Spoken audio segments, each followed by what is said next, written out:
जय हिंद मेरे प्यारे दोस्तों, स्वागत है आपका अपने YouTube चैनल प्ले स्टडी पर। तो मेरे भाई आज की इस वीडियो में मैं आप सभी को कक्षा 10 हिंदी का ये सूरदास जी का आज जो हमें पद बताऊंगा, ये पद चौथा वाला पद बताऊंगा। मेरे भाई इसको ध्यान से देखेंगे, बहुत आसान तरीके से मैं इसको समझाने वाला हूं और आप सभी को लिखित संदर्भ प्रसंग व्याख्या के माध्यम से आप सभी को समझाऊंगा।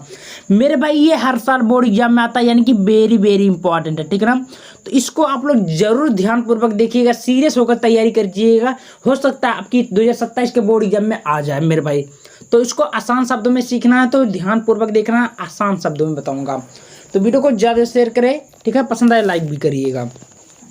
तो सबसे पहले मैं एक बार आपको थोड़ा हिंट करके दिखा देता हूँ, या ध्यान से देखेंगे। ये सूरदास जी का आपका पद है, ठीक है ना। ये सब हम करवा दिए बहुत पहले भी ही। देखिए ये अब हम अभिगत वाला करेंगे, ठीक है। ये दूसरा वाला ध्यान से देखेंगे। तो क्या है, मैं थोड़ा आपको थोड़ा हल्का फुल्का समझा देता हूँ कि बोल रहा है कि अभिगत गति कछु कहत न आवे, जो गूंगे मीठे फल को रस अंतर्गत ही भावे। परम स्वाद ही सब सुनिरंतर, अमित तोष उपजावे। मन वाणी को आगम अकौचर, सो जाने सो पावे। रूप रेख गुण जाति जुगाति बिनु निरालंब कित धावे, सब विधि अगम विचार ताते, सूर सगुन पद गावे। देखिए बहुत प्यारा सा दोहा है मेरे भाई, पद है।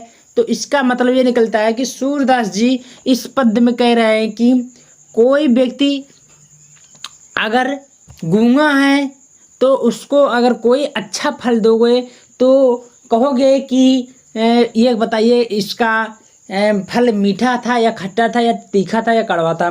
तो वो कैसे बोल पाएगा भाई, बोल ही नहीं पाएगा। तो अपने अंदर ही वो मीठा रहेगा, तो मन ही मन वो अंदर प्रसन्नचित्त नजर दिखाई होगा, ठीक है, दिखाई देगा। तो लेखक वही कह रहा है कि जो यानी कि जो गूंगे फल को रस अंतर ही गत भाव है, यानी कि गूंगा व्यक्ति अगर है तो वो फल अगर मीठा है तो अंदर ही मंदर वो क्या रहेगा, प्रसन्नचित्त रहेगा, ठीक है। वही सब लेखक अपने भाषण में बोला है। चलिए मैं आपको बता देता हूँ लिखित वाला।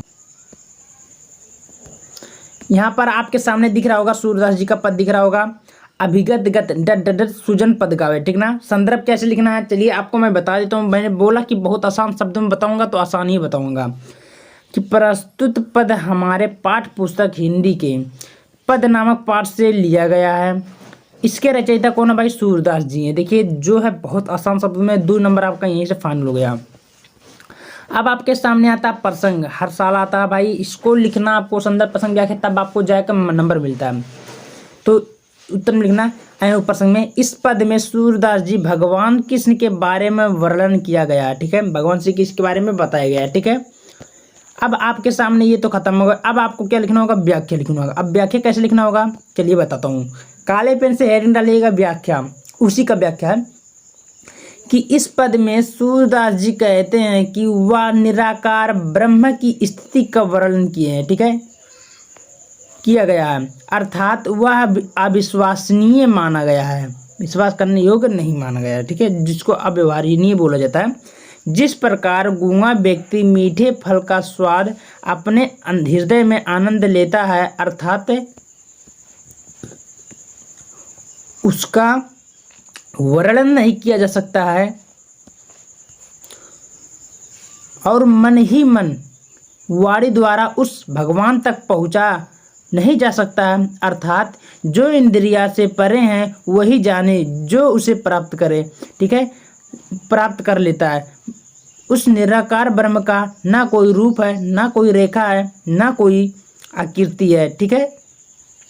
बिन आधार के हम उसे कहाँ खोजे, कहाँ ढूंढे। अर्थात सूरदास जी इस पद को अपने पद को गाया, अपने पद में गाया है। देखिए इसका मतलब ये निकलता है, एक बार मैं आपको समझाने का कोशिश करता हूँ। थोड़ा मैं शॉर्टकट में लिखवाया हूँ कि आपको याद हो जाए, ज़्यादा बड़ा ना रहे। तो इसका मतलब ये निकलता है कि सूरदास जी इस पद में बताते हुए कहते हैं कि जो उस निराकार ब्रह्मा है उसका ना कोई रूप है, ना कोई जाति है, ना कोई भाषा है, ना कोई वेशभूषा है, तो उसे बिन आधार पर कहाँ खोजा जाए।